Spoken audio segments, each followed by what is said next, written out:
Ang mabuting balita ng Panginoon ayon kay San Mateo. Papuri sa iyo, Panginoon. Noong panahong iyon, sinabi ni Jesus sa kanyang mga alagad, "Narinig na ninyong sinabi, ibigin mo ang iyong kaibigan at kaputan mo ang iyong kaaway. Ngunit ito naman sabi ko, ibigin ninyo ang inyong mga kaaway at idalangin ninyo ang mga umuusig sa inyo, upang kayo'y maging tunay na anak ng iyong amang nasa langit.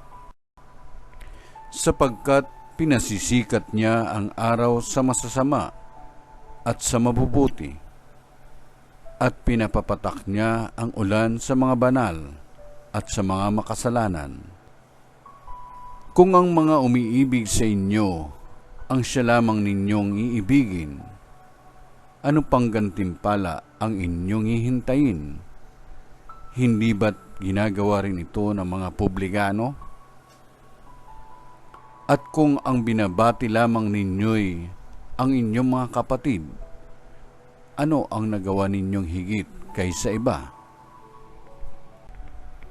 Ginagawa rin iyon ng mga hintil, kaya dapat kayong maging ganap, gaya ng inyong amang nasa langit."